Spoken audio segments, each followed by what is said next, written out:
This conference will now be recorded.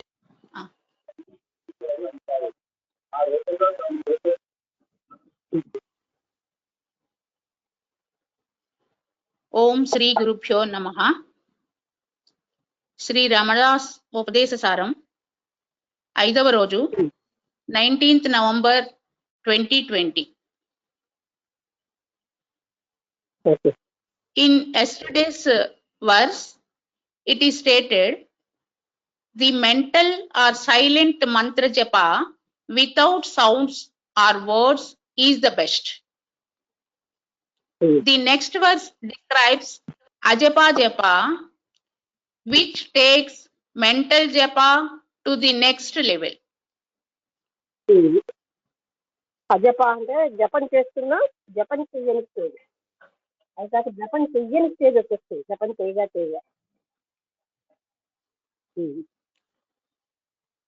Verse 7.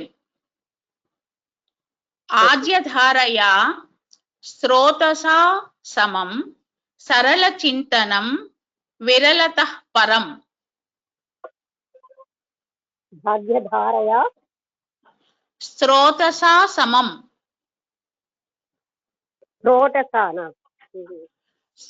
శ్రోతసా సమం స్తుతించటం madam. శ్రోత ఏంటర్థం? ఆజ్యధారయా శ్రోతసా సమం స్తోత్రాలు, సరళ చింతనం విరలతః పరం. అది అంటే అలా సరళ చింతనం అనేది ఉంటుంది. భాగ్యధారయా స్తోత్రత పరం, స్తోత్రాల శ్రోతసా సమం. ఓహో, చదవండి.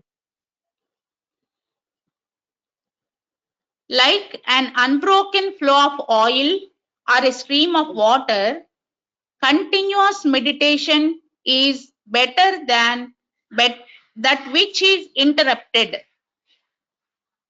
అది అంటే ఏమి ఆటంకం లేకుండా అడ్డు లేని ధ్యానం అనేది చాలా గొప్పది, మధ్య మధ్యలో అడ్డులతో ఉన్న ధ్యానం కంటే. That form of mental japa which becomes effortless, smooth and continuous, much like the unbroken flow of oil, is referred to as ajapa japa.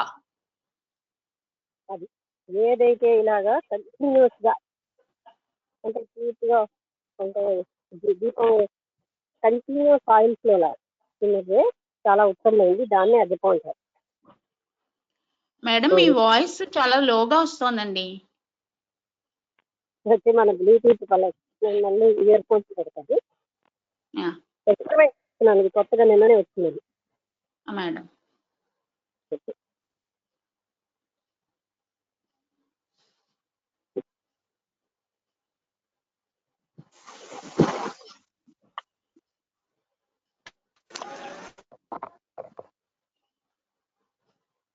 వినిపిస్తున్నదండి? కొంచెం బెటర్ గానీ క్లారిటీ తక్కువగానే ఉంది మేడం. వినిపిస్తుందా ఇప్పుడు? కొంచెం బెటర్. హలో, లేదు మేడం, ఎప్పుడు ఉండేంత క్లారిటీ లేదు. అయితే ఏమైనా సిగ్నల్ ప్రాబ్లం ఏమో. ఇప్పుడు బాగుంది. బాగుందా? ఓకే. కానీ నా వాయిస్ రీసౌండ్ ఇస్తోంది. ఇప్పుడు ఒకసారి మాట్లాడండి మేడం. నా వాయిస్ కూడా రీసౌండా? ఇప్పుడు బాగుందండి, ఇప్పుడు బాగుంది. ఓకే, చదవనండి. అంటే ఇక్కడ మనకి ఏం చెప్తున్నారంటే కంటిన్యూస్ గా అలా మధ్య మధ్యలో ఆపేషన్ చేసిన కంటే అలా నిరంతరాయంగా ఉండే జపం చాలా గొప్పది, అది ఇందులో చెప్పారు.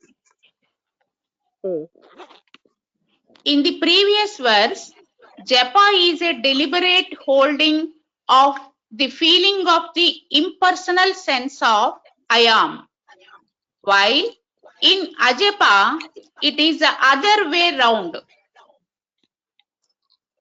అంటే అయామ్ కాన్షియస్నెస్ తో మనం చేస్తుంటాం జపం మామూలుగా.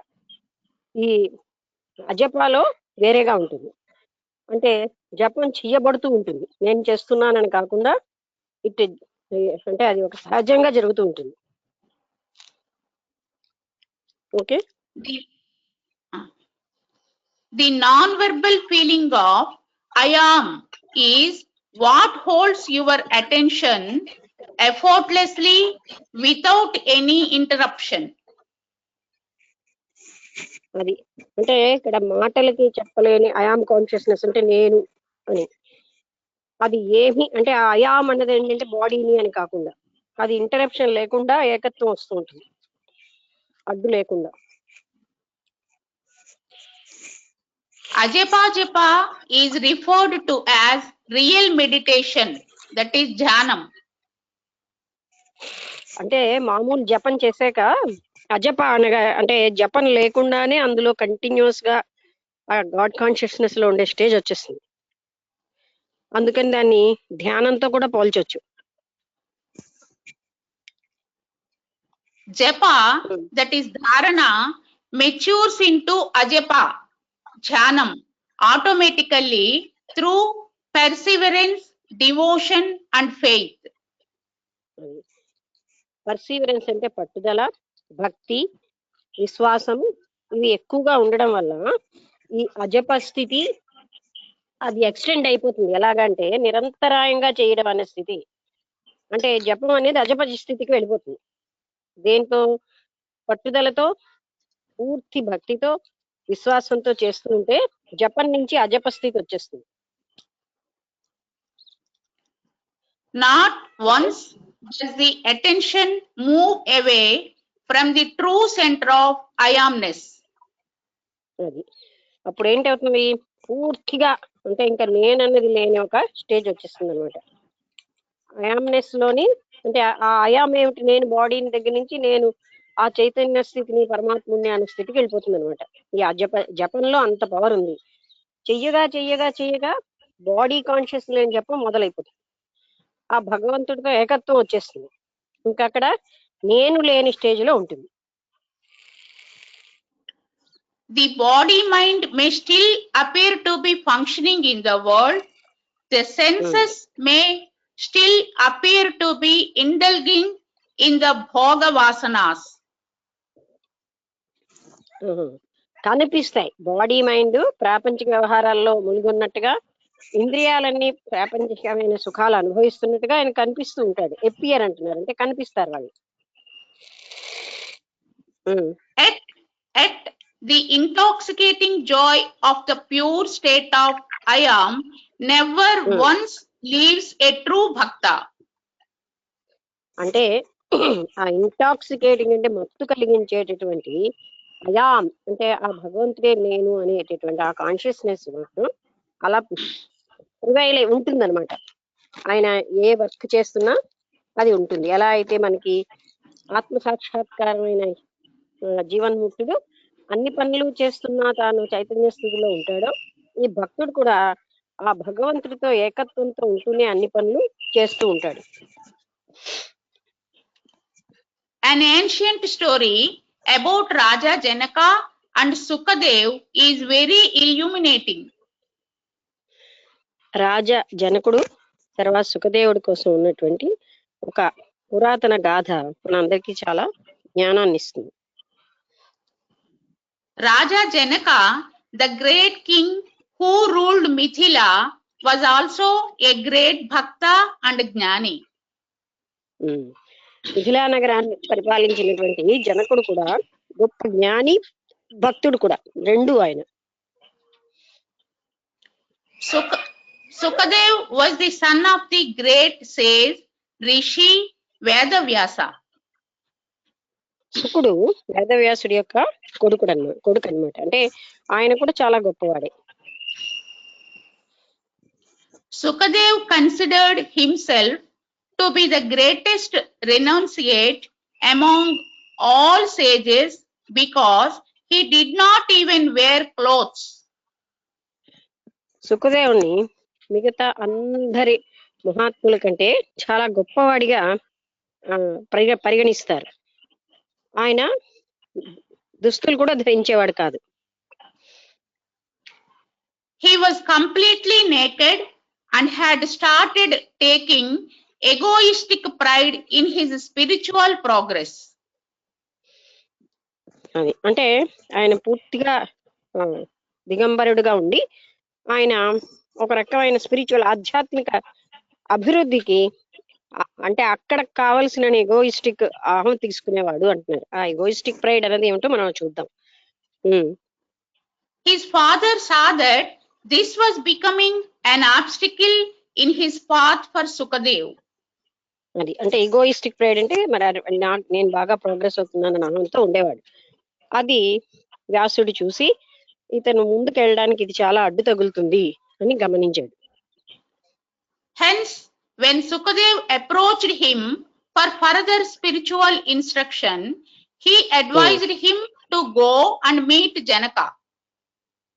అందుకని ఆయన సుఖదేవుడు ఎప్పుడైతే తండ్రిని ఇంకేదైనా స్పిరిచువల్ గా ఆధ్యాత్మికమైనటువంటి బోధ చేయండి అని అడిగినప్పుడు నీవు జనకుడి దగ్గరికి వెళ్ళు అని చెప్పాడు అనమాట వ్యాసుడు సుకుడితో. Vyasa said, there is only one guru for you and that is King Janaka of Mithila. వ్యాసుడు ఏం చెప్పాడంటే నీకు ఒక్కడే ఒక గురువు ఉన్నాడు. ఆయన ఎవరంటే మిథిల సామ్రాజ్యానికి చక్రవర్తి అయినటువంటి జనకుడే నీకు అసలైనటువంటి గురువు అని చెప్పాడు. Sukadev protested, saying, Father, are you out of your mind? There is nothing in common between a king and a renunciate like me.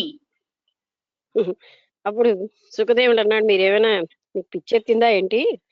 ఒక రాజుకి నాలాంటి ఒక పూర్తి అన్ని వదిలేసిన సన్యాసికి ఏదైనా సామాన్య గుణాలు ఉంటాయా? అతని దగ్గరికి వెళ్ళమని చెప్తాడేంటి అన్నట్టుగా అడిగాడు. How can I regard him as my guru? అతన్ని నేను నా గురువుగా ఎలా పరిగణించగలను? The sage replied, there is nobody else who could be your guru. నీకు ఎవరు కూడా ఆయన తప్ప నీకెవరు నీ గురువుగా ఉన్న స్థాయి లేదు. Reluctantly, since he had to comply with the wishes of his father, Sukadev left for the Raja's palace. ఇష్టం లేకుండా తండ్రి చెప్పాడు కనుక ఇష్టం లేకపోయినా ఆయన సుఖదేవుడు రాజుగారి యొక్క భవనానికి వెళ్ళాడు. Upon arrival, he was shocked beyond belief at what he saw. Upon arrival, he అక్కడికి was వచ్చాక shocked. ఆయన అక్కడికి చేరాక అక్కడ ఉన్న చూసి ఆయనకు ఆశ్చర్యం కలిగింది. Janaka was resting on his throne with a glass of liquor in his hand. జనకుడు తన సింహాసనం మీద ఒక గ్లాస్ బ్రాందీ అంటే లిక్కర్ లాంటిది పట్టుకుని కూర్చున్నాడు. అంటే ఏంటి? మత్తు పానీయం. He appeared completely drunk and was surrounded by young women who were dancing around him, entertaining him. ఆయన పూర్తిగా తాగినట్టుగా కనిపిస్తున్నాడు. చుట్టూరా చాలా యువతులు ఆయనని అంటే ఎంటర్టైన్ చేయడం అంటే అతనికి వినోద కాలక్షేపానికి చాలా మంది యువతులు డాన్స్ చేస్తూ ఆయన చుట్టూరా ఉన్నారు. Sukadev's eyes went red with rage on taking in this scandalous scene. ఇలాంటి ఈ దృశ్యం చూసేసరికల్లా సుఖదేవుడు కళ్ళు ఎర్రగా అయిపోయి, ఏమిటి ఇలాంటి రాజు దగ్గరకా నన్ను పంపించారని. He could not believe that his father could send him to such a person who seemed to be steeped in various vasanas. ఇన్ని వాసనల్లో ములుగున్నటువంటి ఇలాంటి వ్యక్తి దగ్గరికి నా తండ్రి ఎలా పంపించాడో అని ఆయన నమ్మలేకపోతున్నాడు. ఇతనా నాకు నా గురువు అని, ఇన్ని వాసనల్లో ఇన్ని వ్యసనాల్లో ములిగి ఉన్న ఇతనా నాకు గురువు అవుతాడని. He was about to leave the palace in disgust when Janaka noticed him. ఆయన ఇంక వదిలేద్దాం, ఈ భవనం, ఈ రాజభవనాన్ని వదిలేసి వెళ్ళిపోదామని విసుగెత్తేసి వెళ్ళిపోదాం అనుకున్న టైంలో జనకుడు అతన్ని గమనించాడు. He requested Sukadev to spend some time with him before leaving. ఇప్పుడు జనకుడు సుఖదేవుడిని కొంతసేపు నాతో గడపమని ఆయన్ని ప్రార్థిస్తాడు. మీరు వెళ్లే ముందు కొంతసేపు నాతో గడిపి వెళ్ళండి. King Janaka knew that Sukadev was bloated with pride about his renunciation. జనకుడికి తెలుసు ఈ సుఖదేవుడు తను అన్ని త్యాగం చేశానని ఒక గర్వంతో ఉన్నాడు అన్న విషయం తెలుసు ముందే జనకుడికి. With his spiritual powers, Janaka staged an illusory situation. అది ఆయనకి కొన్ని రకాలైనటువంటి ఆధ్యాత్మిక శక్తులు జనకుడికి ఉండబట్టి తను ఒక భ్రాంతికరమైనటువంటి ఒక పరిస్థితిని ఆయన కనిపించేటట్టు చేశాడు. అంటే ఇంకా ఆయన భ్రాంతిలో పడేటట్టు సుఖదేవుడు.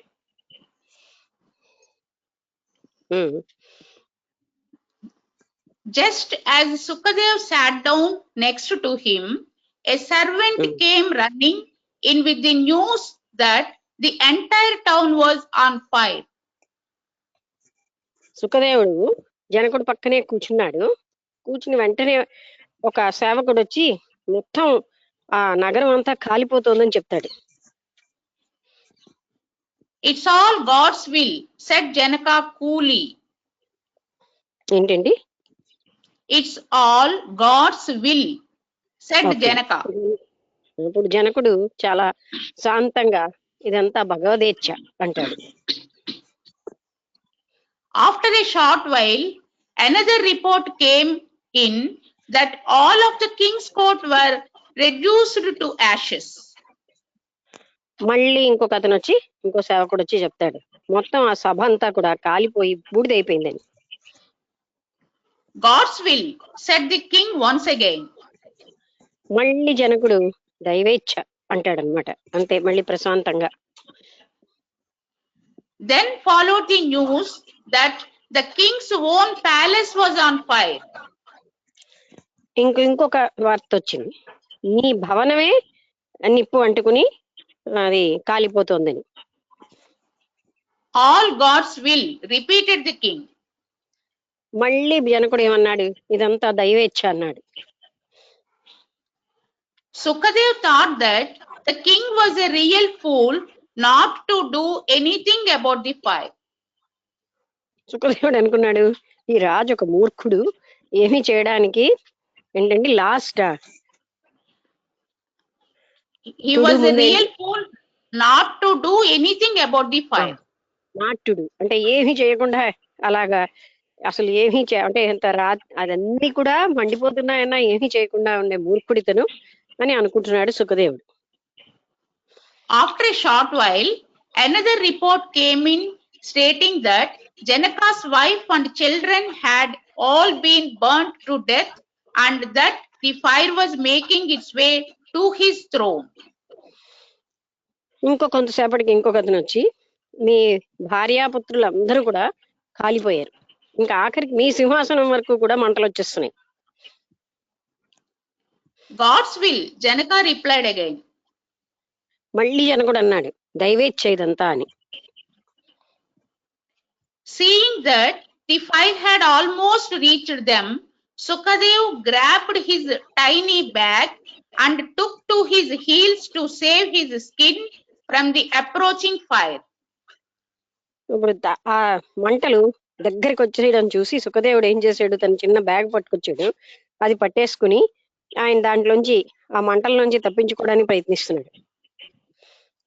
Just then the king caught hold of his arm and exclaimed. Caught hold of his arm, ARM, చెయ్యి మేడం. ఆర్మ్, చెయ్యిని పట్టుకుని ఇలా అంటే సరిగ్గా సుఖదేవుడు అది వెళ్ళిపోవడానికి రెడీ అవుతున్నప్పుడు రాజుగారు ఆయన యొక్క చెయ్యి పట్టుకుని ఇలా వివరించారు. Look, all my worldly possessions, including my wife and children, have been burnt to ashes. చూడు, నా ప్రాపంచికంగా నావి అన్నవన్నీ, అందులో నా భార్య పిల్లల దగ్గర నుంచి అందరూ కాలిపోయారు. But I haven't been perturbed by these huge losses. ఇంత పెద్ద నష్టానికి కూడా నేను ఏమీ కూడాను డిస్టర్బ్ అవ్వలేదు అస్సలు. Now that the fire has reached the palace, you have taken hold of this tiny bag with the intention of saving your possessions. అది కానీ ఎప్పుడైతే ఈ భవనంలోకి అగ్గి వచ్చేసిందో ఆ అగ్గి నిన్ను కాల్ చేస్తుందని నువ్వు ఆ చిన్న బ్యాగుని పట్టుకుని వెళ్ళిపోవడానికి రెడీగా ఉన్నావు.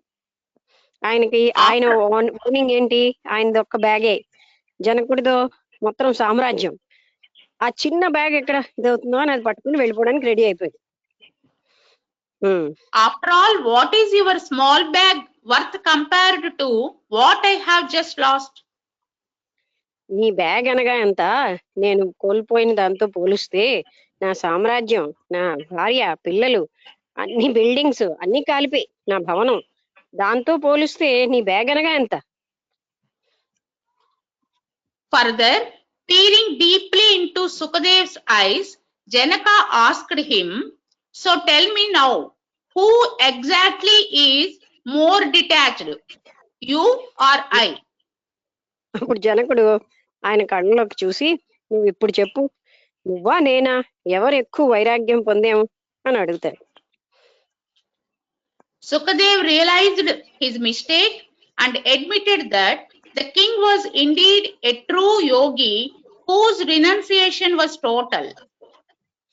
అప్పుడు సుఖదేవుడికి అర్థమైంది, నిజమేను, నాకంటే ఈయన చాలా నిజమైన యోగి, ఆయన యొక్క త్యాగం అంటే చాలా గొప్పగా ఉంది అని, పరిత్యాగం అన్ని వదిలేసి ఉన్నాడు అతను. With tears in his eyes, he fell at Janaka's feet and begged him for initiation. కళ్ళలో అశ్రువులతో ఆయన జనకుడు పాదాల మీద పడి, నాకు మీరు దీక్షనివ్వండి అని అడుగుతాడు. Such is the power of effortless dhyana. అది అంటే సహజంగా, ఎఫర్ట్లెస్ అంటే అప్రయత్నంగా జరిగే ధ్యానం యొక్క పవర్ అలా ఉంటుంది. అంటే అతని ఆ స్థితికి వచ్చేస్తారు, అజప స్థితిలో వచ్చే ధ్యానం అలా ఉంటుందన్నమాట. ఇంకా కంప్లీట్ వైరాగ్యం, వాళ్ళు కేవలంగా ఆత్మస్థితిలోనే ఉండిపోతారు. అది జనకుడి యొక్క స్థితి. అతను గ్రహించిన అజప స్థితి కూడా అటువంటిది. ఆయన భక్తుడు, జ్ఞాని రెండు కూడా. No matter what happens in the world outside, a bhakta like Janaka, who is firmly established in the inner state of joyous, impersonal I-amness, is unperturbed in all circumstances. అది జనకుడు లాగా అలాంటి అజప స్థితితోటి వచ్చిన భక్తుడు, అంటే అంత గొప్ప భక్తుడు ఎప్పుడు కూడా ఎటువంటి విషయాలకి ఏమీ కూడా ఆయన డిస్టర్బ్ అవ్వడు.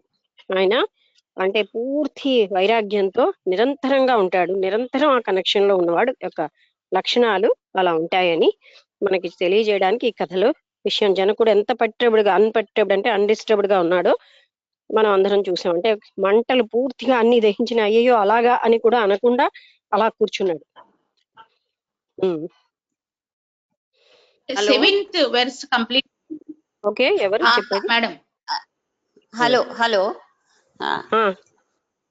సెవెంత్ అయిపోయింది, ఎయిత్ స్టార్ట్ అవుతుంది, 7 అవుతున్నది. నేను మొదలు పెట్టిదా? అలాగే మేడం. ఓకే, లక్ష్మి గారిని అడగండి. ఏమిటి ఆవిడ? పర్వాలేదు ఎవరిని చెప్పు వసంతలత. అంటే అది కాదు, నేను అంటే 7 గంటలు అవుతున్నది, ఇంకొక నెక్స్ట్ వర్స్ స్టార్ట్ అవుతున్నది. ఇక్కడ నేను అందుకునిదా లేకపోతే పవన్ కుమార్ అలాగే చదువు. అంటే అదే ఆవిడ ఎప్పుడైతే నువ్వు ఎప్పుడైతే లేవో ఆమె చదువుతూ ఉంటారు. సేఫ్ సైడ్ బాగానే చదువుతున్నారు. Okay, verse 8.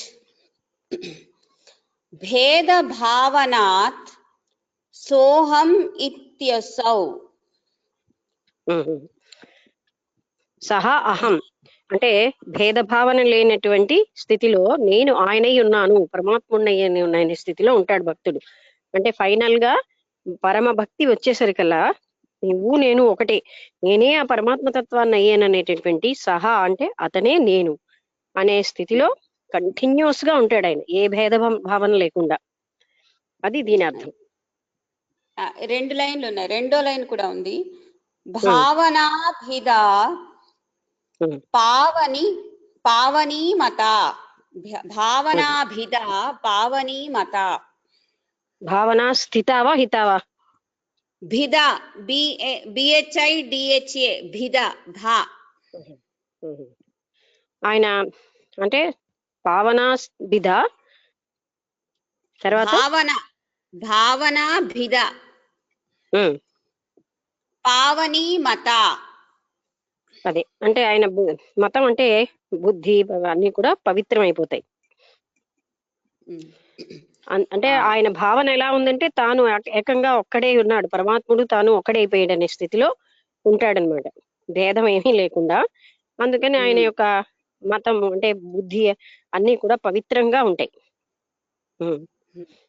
దాని English translation, meditation without duality, that is meditating as I am he, is superior to meditation which assumes a separation between the bhakta and the beloved Lord. అంటే భగవంతుడు వేరు నేను వేరు అనే భావంతో కంటే నేనే ఆ పరమాత్ముని అనే భావంతో చేసే ధ్యానం చాలా గొప్పది, ఆ భేదభావం లేకుండా.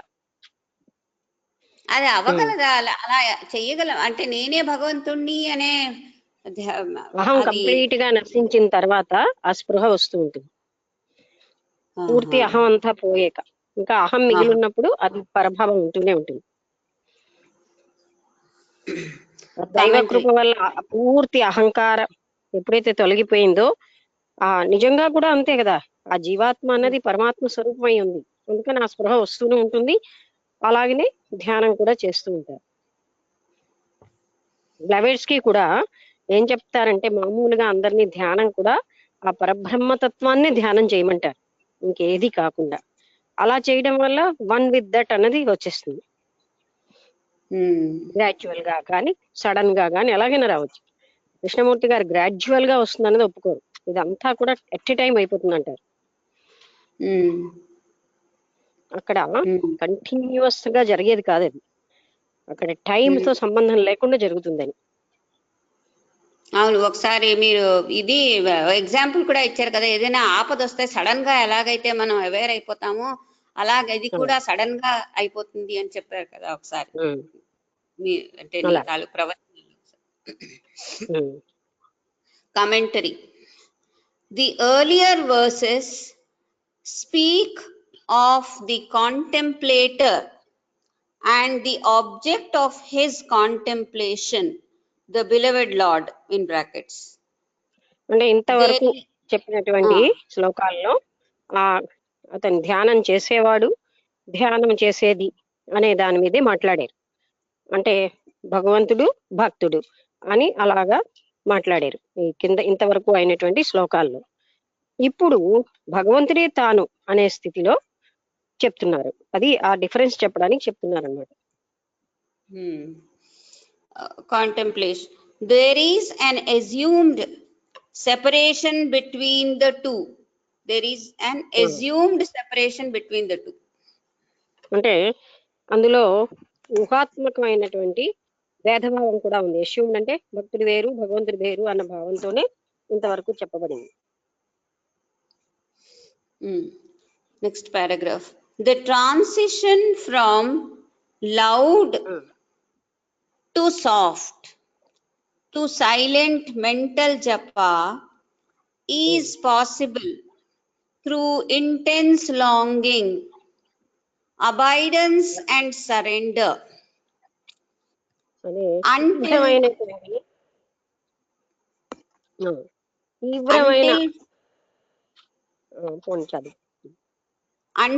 finally తీవ్రమైనటువంటి తపన ఉన్న వ్యక్తి భక్తుడు అది ఆయన తీవ్రంగా అనంత విశ్వాసంతో భక్తితో ఆ జపం చేస్తూ ఉంటాడు. ఎంతవరకు అంటే ఫైనల్ గా ఆయనకి పరమాత్ముడి తానన్న భావన వచ్చే వరకు ఆయన తీవ్రమైనటువంటి తపనతో చేస్తూ ఉంటాడు అన్నమాట జపం. ఒకసారి చదువుతాను. The transition from loud to soft to silent mental japa is possible through intense longing, abidance and surrender until finally meditation in brackets ajapa is realized. అది అంటే ఆయన తనని తాను అర్పించుకుని తీవ్రతరంగా జపం ఎంతవరకు చేస్తూ ఉంటాడంటే అజప స్థితి వచ్చేస్తుంది. అంటే ఇప్పుడు జపం చెయ్యకుండా జపమే జరగని స్టేజ్ వచ్చేస్తుంది.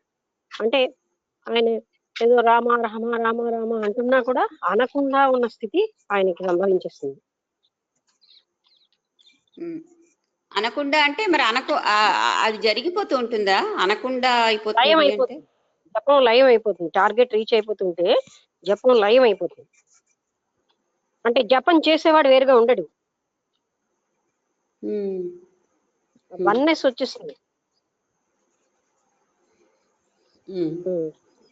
When this state of meditation further deepens, it leads to samadhi.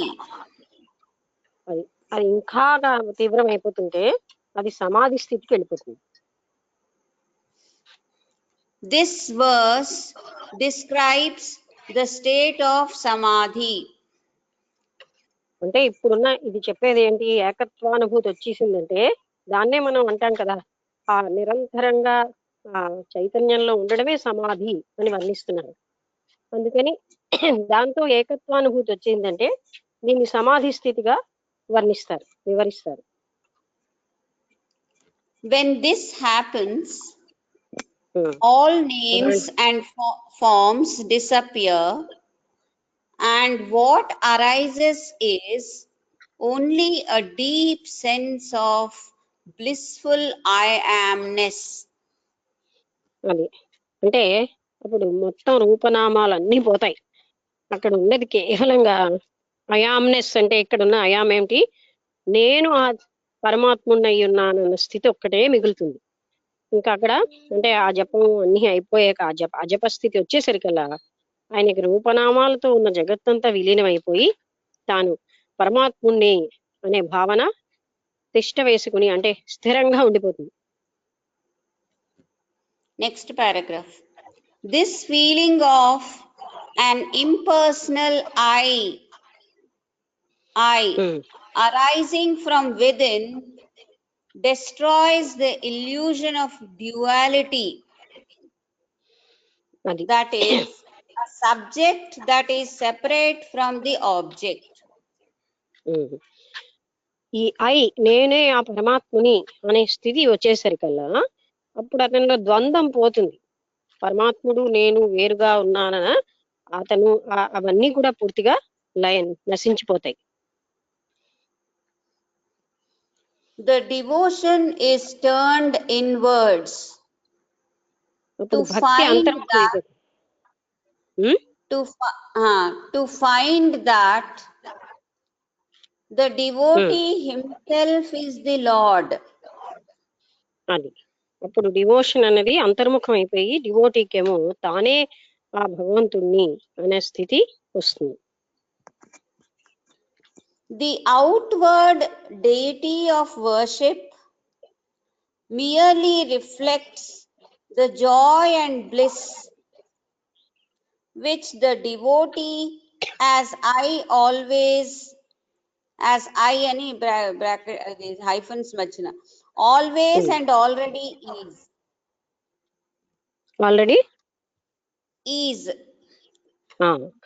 అంటే ఆయన అదై ఉన్నాడు అంటే ఆ పరమాత్మ తత్వం అయి ఉన్నాడు కనుక ఆయనకి ఆ వాక్యం మళ్ళీ చదువు. The outward deity of D capital edu rastundi, deity of worship merely reflects the joy and bliss which the devotee తర్వాత hyphen as I hyphen always and already is. అంటే అవుట్వర్డ్ గా ఉన్నటువంటి రూపాన్ని సమస్తాన్ని ఆయన అవి పోతాయన్నమాట. ఎందుకంటే ఆ డివోటీవే తానే పరమాత్ముడు అనే స్థితి వచ్చేసరికల్లా భగవంతుడు వేరుగా ఉన్న భగవంతుడి యొక్క రూపనామాలన్నీ పోతాయి. The joy I అదిను దాని వల్ల వచ్చిన ఆనందం, ఆ జాయ్ అంటే బ్లెస్ ఇవన్నీ కలిపి ఆయనకి ఇంకా పరభావం, ఇంకా వేరుగా ఉన్నాను, పరమాత్ముడు వేరుగా ఉన్నాడన్న భావన పూర్తిగా లయం అయిపోతుంది. the joy I capital I seek through puja, meditation, mantras and sadhanas is nothing but me, capital M. Capital M కదా. అంటే మళ్ళీ చదువు, అలా ఒక వర్డ్ అర్థం కాలేదు. ద జాయ్ ఐ, అది కూడా కొటేషన్, ఐ క్యాపిటల్ ఐ కు seek through puja, meditation, mantras and sadhanas is nothing but me. అంటే ఈ ఇన్నాళ్ళు చేసిన సాధనలు, పూజలు, మంత్రాలు, జపాలు ఇప్పుడు ఏదైతే టార్గెట్ అవి వచ్చేసాడు అనమాట. ఆ ఐ అంటే నేనే పరమాత్ముడు అన్న స్థాయికి. This me capital M E and within quotations, this me of course is not limited ego self of everyday life. ఈ నేను అన్నది రోజు మనం భావిస్తున్నటువంటి అహంపూరితమైన ఆ నేను కాదు. ఇది ఎలాంటి నేనంటే ఆ పరమాత్ముడే నేను, ఆ శుద్ధ చైతన్యమే నేను, శరీరాన్ని నేను అన్న భావనలో నేను అది అక్కడ భక్తుడు పొందుతాడు. But the expansive, all encompassing pure I amness. కానీ ఇప్పుడు ఎలాంటి అయాన్నెస్? ఆయన అనంతమైనటువంటి, అంతటా వ్యాపించి ఉన్నటువంటి, అంతటిని తనలో ఉన్నటువంటి అయామ్నెస్, అటువంటి అయామ్నెస్ లోకి ఆయన చేరుకున్నాడు. Which erases the false sense of separation in ordinary life between me and you, self and the other. మామూలు జీవితంలో ఉన్నటువంటి నేను, ఇతరులు అనేటటువంటి భేదం ఏమీ లేనటువంటి స్థాయి అది. అంటే ఇక్కడ భేదభావాలన్నీ పోయినటువంటి, అంతటా వ్యాపించి ఉన్న ఆ ఆత్మస్థితి అది. ఆ నేను మనం మామూలు వ్యవహారంలో చేసే నేను కాదు. తర్వాత ఇటాలిక్స్ లో ఉంది పెద్ద ప్రింట్ లో, there is no Krishna, no Rama, no Christ and no Shiva. అది అలాంటి పరిస్థితిలో అక్కడ కృష్ణుడు గాని, రాముడు గాని, క్రీస్తు గాని, శివుడు గాని ఎవరూ లేరు. అంటే అటువంటి స్థితికి ఆయన ఇంకా రూపనామాలు అతీతమైన స్థాయికి చేరుకున్నాడు. యాక్చువల్ గా అసలు కృష్ణుడు, రాముడు, శివుడు వీళ్ళందరూ కూడా వన్ కాన్షియస్నెస్. మనం పేర్లు పెట్టి విడదీస్తున్నాం. వీళ్ళందరిలో కూడా ఆ ఒకే ఒక చైతన్యం పనిచేస్తుంది. అందుకని ఆ భక్తుడికి ఆ అనుభవం వచ్చేస్తుంది. అక్కడ కృష్ణుడు వేరుగా లేడు, రాముడు వేరుగా లేడు, క్రీస్తు లేడు, శివుడు లేడు, నేను ఉన్నది ఒక్కటే అనే స్థాయికి భక్తుడు రీచ్ అయిపోతాడు. ఈ కాన్షియస్నెస్ ని అన్ని ప్రపంచంలో అన్ని చోట్ల రియలైజ్, అంటే పెద్ద పెద్ద వాళ్ళు ఉన్న చోట, అవధూతలు ఉన్న చోట రియలైజ్ అవుతుంది కదా. దీనికి మతం అని కానీ ఏ దేశకాల పరిస్థితులతో ఏం సంబంధం లేదు కదా. అస్సలు లేదు. ఏ మతం వాళ్ళైనా ఒకటే. ఏ దేశంలో ఉన్నా అంత తీవ్రతరమైన భక్తి ఉన్నవాడికి ఆ డెస్టినీ వచ్చేస్తుంది. అంటే ఆ విధంగానే క్రైస్ట్ అని ఉంది కదా, క్రైస్తు మతస్థులు కూడా ఆ విధంగానే క్రైస్ట్ కూడా అదే పరిస్థితిలోకి వెళ్ళాడంటారా ఏమిటి? క్రిస్టియన్స్ కూడా క్రీస్తుని జపించి అదే స్థితికి వెళ్తున్నారు.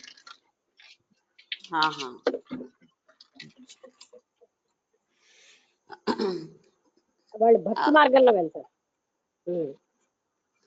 Everything appears because the primary principle I am capitals లో appears.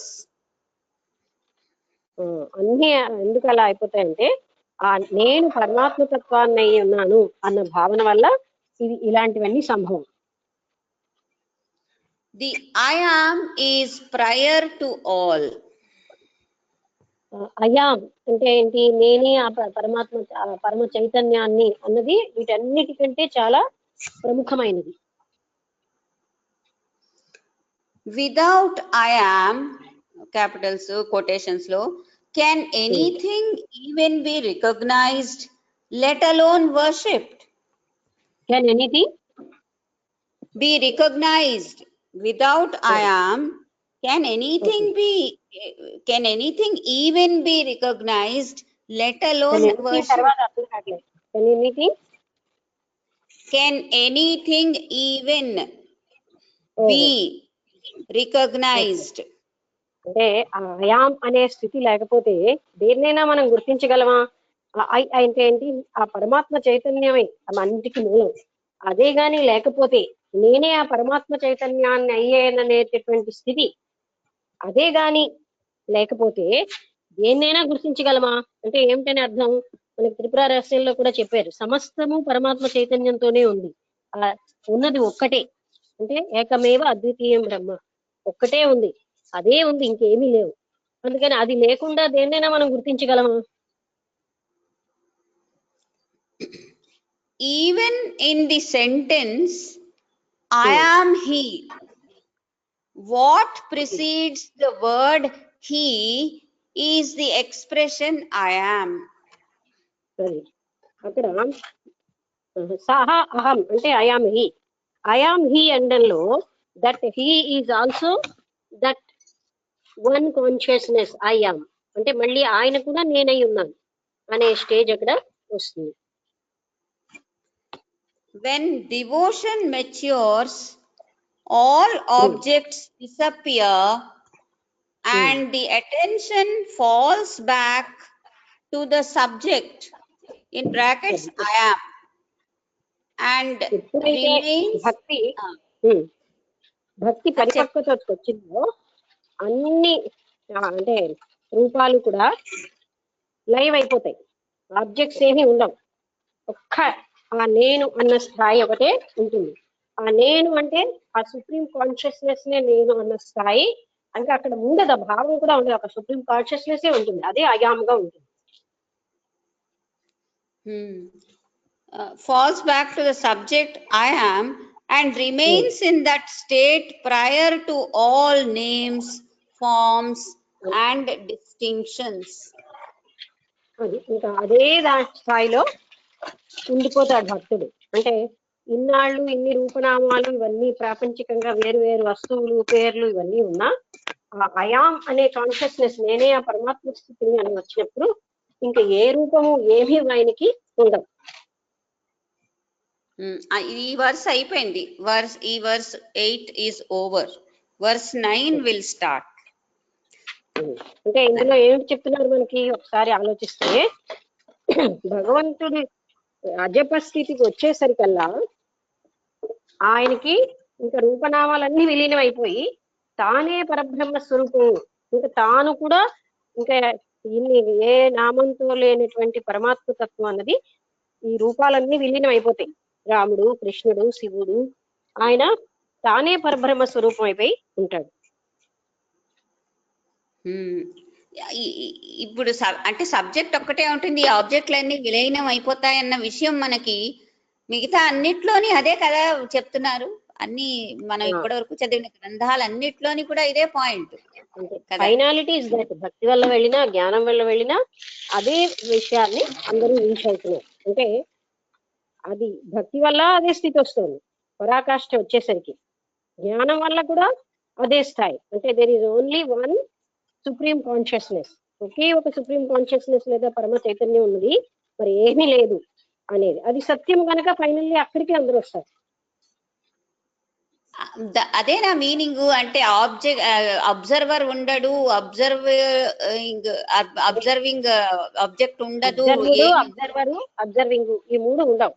చూసేవాడు, చూసేది, చూడబడేది, చూసే క్రియ ఈ మూడు కూడా ఉండవు. ఇంకా అంతా ఒకటైపోతుంది.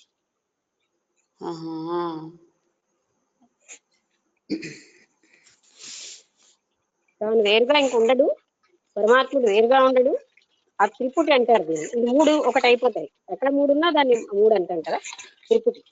అంటే తానే అంతా. ఇంకా తాను అనేది అంటే నేను చూస్తున్నాను, నేను ఇలా ఉన్నాను అన్న స్పృహ కూడా లేని స్టేజ్కి వెళ్ళిపోతుంది.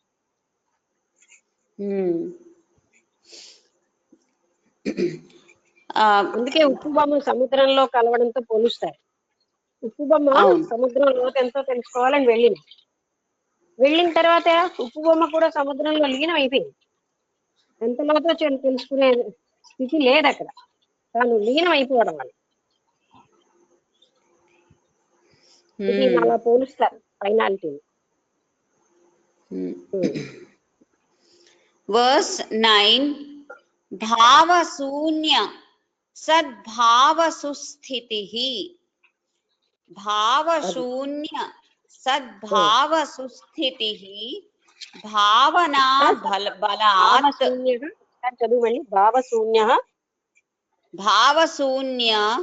సద్ భావ సుస్థితిః. సద్భావ సుస్థితి. అక్కడ భావం ఏమీ ఇంకా ఉండదు, సద్భావమే స్థిరంగా ఉంటుంది.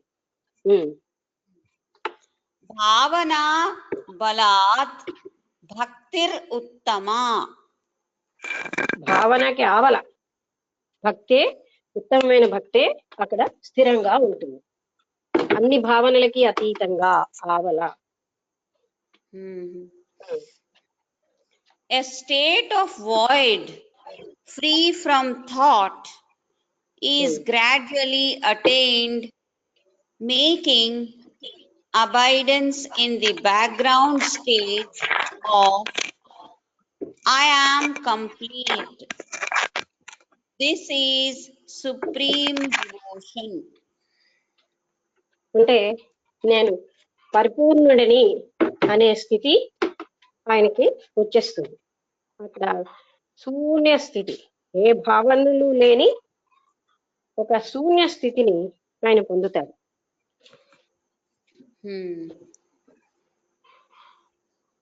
It is gradually attained. A state of void free from thought is gradually attained, making abidance in the background state of I am complete. I am అన్నది క్యాపిటల్. అది ఏమిటి అర్థం దాని? అంటే తాను నేను పరిపూర్ణుడనే స్థాయిలోనే స్థితిలో ఉండిపోయి ఏ భావనలు లేకుండా శూన్య స్థితిలో ఉంటాడు. ఆయన ప్రజ్ఞ ఆ పరిపూర్ణమైనటువంటి చైతన్య స్థితిలోనే ఉండిపోయింది. అందుకని ఆయన పరిపూర్ణుడు అయిపోయాడు. అందుకని అబైడింగ్ అంటే స్టేయింగ్ దే, అక్కడే ఆయన ఉంటాడు. అలానే ఉంటూ ఏ భావాలు లేకుండా, ఏ ఆలోచనలు లేకుండా ఆయన పూర్తి శూన్య స్థితిలో ఉంటాడు. అంటే అదే బ్యాక్గ్రౌండ్ స్టేట్ అనా అర్థం? బ్యాక్గ్రౌండ్ ఏంటి? నేనే ఆ పరమాత్మ తత్వాన్ని అయ్యానన్న ఆ స్థితి, అంటే అక్కడ ఉన్న పరమాత్మ స్థితి అనేది బ్యాక్గ్రౌండ్. సరే. Commentary. Realising nothingness is the real test of devotion. అంటే మనకి భక్తికి పరీక్ష ఏమిటంటే నథింగ్నెస్, నేను నథింగ్ అని తెలుసుకున్నానా లేదా అన్నదే టెస్ట్ అన్నమాట. అంటే డివోషన్ పరిపూర్ణతకు వచ్చిందా లేదా అనేది అప్పుడు తెలుస్తుంది. నేను సంథింగ్ అని ఉంటున్నంత సేపు మనది పరిపూర్ణతకు వచ్చినట్టు కాదు. The word శూన్య means a state of void.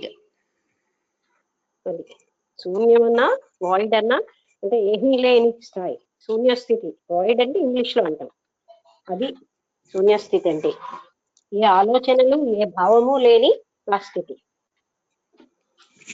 It is in this state, which is devoid of any thought, that the impersonal I am lies hidden. అది అలాంటి స్థాయిలోనే వ్యక్తిగతం కాని, అంటే నేను బాడీని అంటే వ్యక్తి రూపంలో లేని అయామ్ కాన్షియస్నెస్ స్థిరంగా అక్కడ గుప్తంగా ఉంటుంది. It is not possible to remain stabilized in this background state of I am without first being firmly established in the void. అది అంటే ఈ అయామ్ కాన్షియస్నెస్ లో సుస్థిరంగా ఉండడం, శూన్య స్థితిలో ఉండడం అలవాటు అవ్వకపోతే ఇక్కడ ఉండలేరు. అందుకని వాయిడ్ లో ఉండడానికి అలవాటు అయ్యాక నథింగ్ లో, అప్పుడు వాళ్ళు అయామ్ కాన్షియస్నెస్ లో స్థిరంగా ఉండగలరు. దీని తర్వాత ఒక బైబిల్ కొటేషన్ పెట్టారు. Bible quotation, the Bible says love the Lord your God with all your heart and with all your soul and with all your strength and with all your mind. Strength అన్నా might అన్నా ఒకటే. మొత్తం నీ శక్తి సామర్థ్యాలన్నీ ఉపయోగించి నువ్వు భగవంతుడిని నువ్వు పూర్తి విశ్వాసంతో ఆయన్ని with all your strength, with all your might, with all the faith కదా, ఇంకేంటి వాడేది, అదే all your heart and all నీ యువర్ హృదయం, heart and heart and soul, అంటే నీ హృదయంతో నీ ఆత్మతో సంపూర్ణంగా భగవంతుణ్ణి ప్రేమించు అని ఒక బైబిల్ కొటేషన్ ఉంది. అంటే అంత సంపూర్ణ స్థితిలో ప్రేమిస్తున్నప్పుడు ఇది సంభవం అవుతుంది. That is only possible when your entire life force, which is normally dissipated in fulfilling various sensory desires, is pulled back from such desires and invested one-pointedly in the background I am. అది అంటే ఇంతకు ముందు ఉన్నటువంటి ప్రాణశక్తి ఇంద్రియ సుఖాలన్నిటికీ ప్రసరించినది ఇప్పుడు అది I'm consciousness లో స్థిరంగా ఉన్నప్పుడే అది సంభవం. అంటే ఇంతకు ముందు ఉన్నటువంటి ప్రాణశక్తిని మనం ఇంద్రియ సుఖాలు అలాంటి వాటికే ప్రసరింపచేసాం, ఇది అవి పొందడానికి కాదు. ఇప్పుడు ఈ ప్రాణశక్తిని అందులోంచి పుల్ చేసేసాం, లాగేసాం, ఎటు పెట్టాము, అయామ్ కాన్షియస్నెస్ లోనే స్టెబిలైజ్డ్ గా పెట్టాం. అందువల్ల తన హృదయంతో, తన సర్వశక్తులతో, తన ఆత్మతో సరెండర్ అయిపోయాడు, పరమాత్ముడే సమస్తం అని ప్రేమించామంటే అక్కడ ఏమైపోయింది, ఇంకా ఉన్నది ఆ స్థితి ఉంటుంది, ఇంకా తాను లేని స్టేజ్ వచ్చేస్తుంది. The life force, in brackets, that is primal force, has to retire from the five senses: sight, hearing, touch, smell and taste, comma, thoughts and other pranas, life forces, that look after the functions of the body mind instrument. అంటే అదే మళ్ళీ వివరిస్తున్నారు. అంటే body mind అనేది ఒక instrument. నేను body, నేను శరీరాన్ని అన్న భావంతో ఉన్న మైండ్ లో ఉన్నప్పుడు ఈ లైఫ్ ఫోర్స్ అన్నది ఇంద్రియ సుఖాల వైపు, ఇంద్రియాల వైపు వెళ్ళిపోయింది. ఇప్పుడు దాన్ని మనం ఏం చేసాము, లాగేసాం, విత్డ్రా చేసాం, అటువైపు నుంచి చేసేసి ఆత్మతత్వంలో స్థిరంగా ఉంచేసాం అనమాట. అప్పటికి ఇప్పటికి ఇక్కడ బాడీ మైండ్ స్టేజ్ లేదు, ఇప్పుడు వచ్చినది అయామ్ స్టేజ్ లో ఉంది. ఆ స్థితిలో ఈ శక్తి సర్వశక్తులు కూడా అక్కడే అర్పణం అయిపోయాయి. లైఫ్ ఫోర్స్ కూడా ఆ ఇంద్రియాల వైపు వెళ్లకుండా విత్డ్రా అయిపోయింది, అయామ్నెస్ లోనే ఉంది. అంటే నిన్న రాత్రి వచ్చినటువంటి డిస్కషన్ లాగా, అంటే ఈ బాడీ మైండ్ దానంతా అది కంటిన్యూ అవుతూనే ఉంటుంది కదా, లైఫ్ ఫోర్స్ పూర్తిగా అంటే చచ్చిపోడు కదా, అవన్నీ అంటే అయామ్ కాన్షియస్నెస్ లో స్టెబిలైజ్ అయిపోయింది.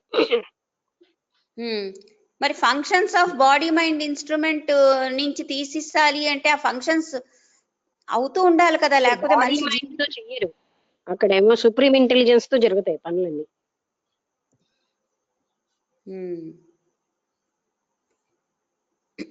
అంటే జీవితం మామూలుగానే కొనసాగుతూ ఉంటుంది, తినడం, లేవడం, పడుకోవడం. ట్రెమెండస్ చేంజ్ అంటే అప్పుడు మొత్తం అన్నిట్లో బయటికి చూసేవాడికి ఒకలాగే ఉంటుంది, కానీ అంతర్గతంగా మాత్రం ట్రెమెండస్ చేంజ్.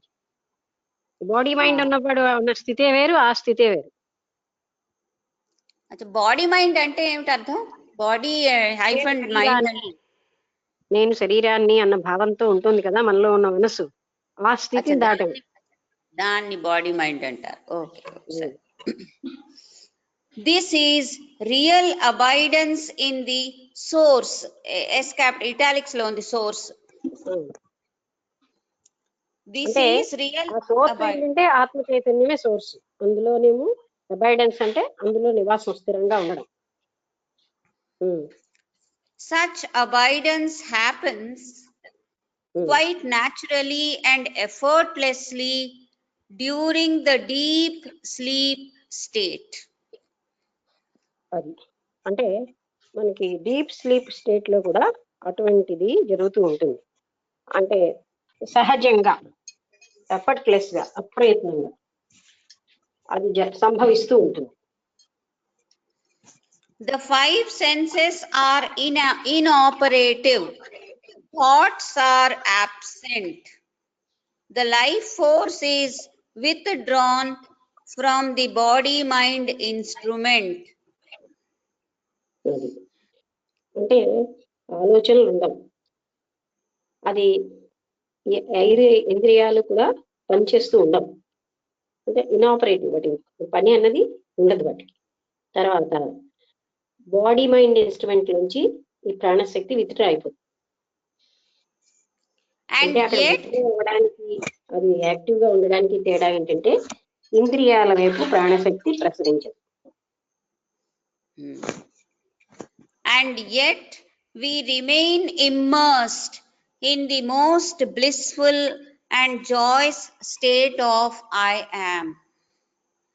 అయినా కూడా మనము అనంత ఆనందమైనటువంటి అయాం, నేనే అనే కాన్షియస్నెస్ లో ఉంటాం ఎప్పుడు.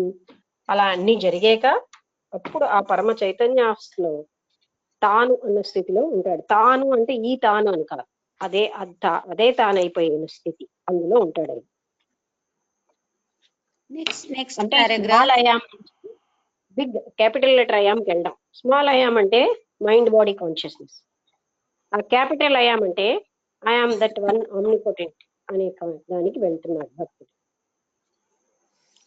Next paragraph. It is unfortunate that we do not recognize this happy state on waking up, as our minds do not allow us to. మనం నిద్ర లేచిన తర్వాత ఈ స్థితి మనకు ఉండదు, ఎందుకంటే మన మనస్సులో ఆ స్థితిలో ఉండనివ్వవు. అంటే పడుకోవడమే బెస్ట్ అంటారు. అంటే అంటే మళ్ళీ అది కూడా కాదు, అక్కడ తమస్సు ఆవరించి ఉంటుంది, అవేర్నెస్ తో జరగదు. కానీ అక్కడ జరుగుతుంది కానీ అవేర్నెస్ లో జరగదు, కాక తమస్సు ఆవరించి ఉంటుంది. అదే ప్రశ్నించారు కదా త్రిపురాసంలో, ఆ స్థితి ఇది ఒకటేనా అంటే కాదు, అది తమస్సుతో ఆవరించబడి ఉంటుంది.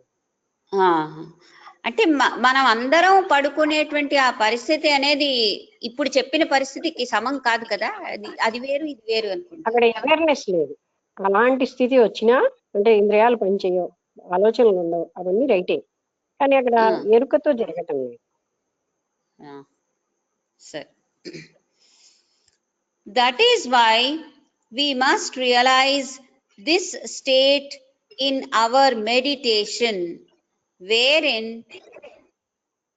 we can move beyond the mind. అందుకే మనం ఈ స్థితిని, మనస్సుకి ఆవలకు వెళ్ళే స్థితిని ధ్యానంలోనే పొందగలుగుతూ ఉంటాం. బియాండ్ మైండ్, అదే కృష్ణమూర్తి గారు గో బియాండ్ మైండ్ అంటారు. అంటే మనస్సు కావలికి వెళ్తేనే అసలుదండి సంభవం. మనస్సు రేంజ్ లో ఉన్నంత వరకు అది సంభవం కాదు, మనస్సు అడ్డుతూ ఉంటుంది. Wherein we can move beyond the mind and can witness this torrential bliss,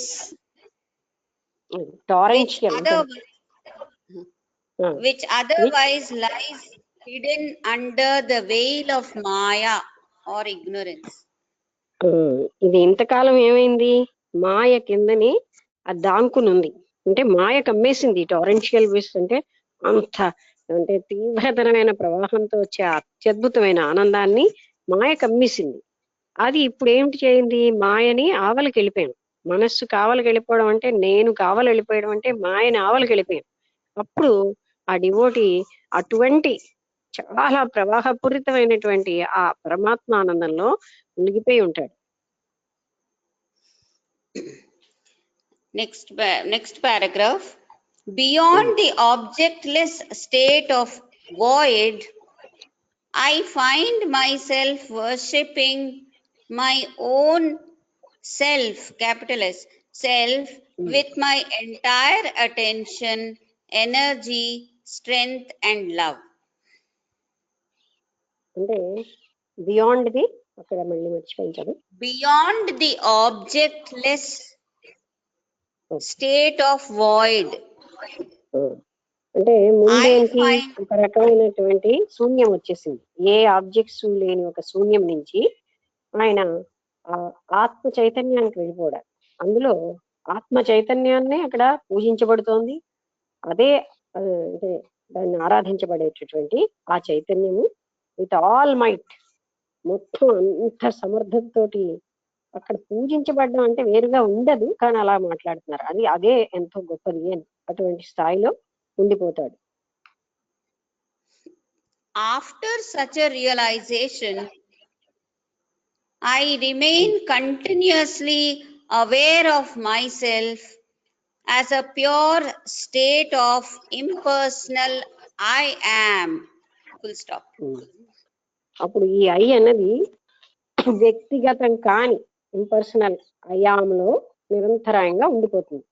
అంటే పర్సనల్ ఐ అన్నది పూర్తిగా డిజాల్వ్ అయిపోయి ఇంపర్సనల్ అయామ్ కాన్షియస్నెస్, ఇంపర్సనల్ అంటే వ్యక్తిగతం కాని నేనులో, అంటే ఏంటది ఆ అనంత చైతన్యంలో స్థిరంగా ఉండిపోతుంది అన్నమాట. This is real devotion. ఇదే నిజమైనటువంటి భక్తి. Next, verse number 10. హృత్స్థలే మనః స్వస్థతా క్రియా. హురువా కింద రావా? హృస్థలే, హృత్, HRIT, హృత్, హృదయంలో మనస్సు స్థిరంగా ఉండిపోతుంది, హృదయ స్థానంలో. హృత్స్థలే మనః స్వస్థతా క్రియా. భక్తి యోగ స్వస్థతా క్రియా. నెక్స్ట్ లైన్, భక్తి యోగ బోధాశ్చ నిశ్చితం. ఇది భక్తి యోగ బోధనలో నిశ్చితమైన విషయం. అంటే హృదయంలో అక్కడ నిశ్చలంగా అంటే ఉండిపోతుంది అన్నమాట ఆ స్థితి. ఇది భక్తి యోగంలో నిశ్చలమైనటువంటి తప్పనిసరిగా జరుగుతుంది అని చెప్తున్నారు. అంటే English translation, fixing the mind in the heart. ఆ బ్రాకెట్ లో సోర్స్ అని రాసింది. ఈజ్ ట్రూ కర్మ యాక్షన్. భక్తి యోగా అండ్ జ్ఞాన. కర్మ భక్తి యోగా అనేది ఆ ఫిక్సింగ్ ద అంటే హార్ట్ లోనే స్థిరమైపోవడమే. అదే నిజమైన కర్మయోగం, భక్తి యోగం, జ్ఞాన యోగం కూడా. అంటే ఏమిటి మైండ్ ని హార్ట్ లో ఫిక్స్ చేయడం అంటే లేదు, కేవలంగా హృదయ స్థానంలో ఉండిపోతుంది అనమాట ఆ కాన్షియస్నెస్ స్టేట్. ఇంకా మైండ్ ఎక్కడుంది? ఎప్పుడో పోయింది. మరి మైండ్ ని హార్ట్ లో ఫిక్స్ చేయడం అంటే అదేనా? అంటే వదిలేయడం అనేనా? మైండ్ అంటావేంటి? మనస్సు ఎప్పుడో పోయింది కదా, లైవ్ అయిపోయింది. మనస్సు ఎప్పుడు ఉంటుంది? నేను శరీరాన్ని అన్న భావన ఉన్నంత వరకే మనస్సు. అది దాటితే మనస్సు ఉండదు అక్కడ. అంటే ఆ అటెన్షన్ మొత్తం తను స్థావరం హృదయ స్థానంలో ఆత్మ చైతన్య స్థాయిని ఫిక్స్ చేసుకుని ఉంటాడు ఆయన.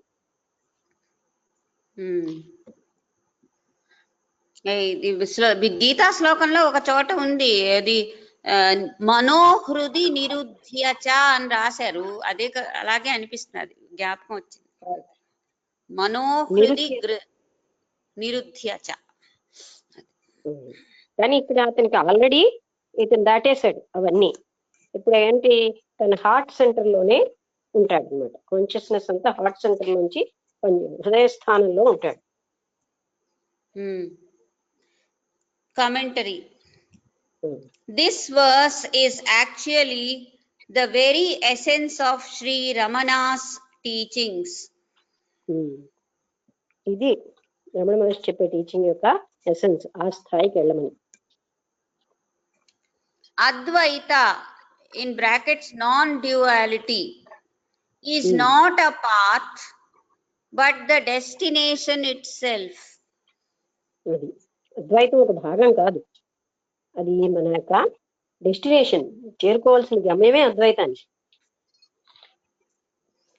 No matter what path one adopts, the final destination is the non-dual state of Advaita. అంటే ఒక వ్యక్తి ఏ పద్ధతిలో ఏ మార్గాన్ని అవలంబించినా పర్వాలేదు, ఫైనల్ గా ఆయన ఈ రెండు లేని అద్వైత స్థితికి చేరవలసిందే. అదే ఆయన final goal. Next paragraph. Hence, whether one uses karma yoga, bhakti yoga, raja yoga or jnana yoga, the end result is always the same. ఒక వ్యక్తి రాజయోగం వాడినా, కర్మయోగం వాడినా, జ్ఞానయోగం వాడినా, భక్తి యోగం ద్వారా గాని ఆయన రావాల్సింది మాత్రం ఆ అద్వైత స్థితికి రావాల్సినదే. అదే స్థితిని ఆయన పొందాలి.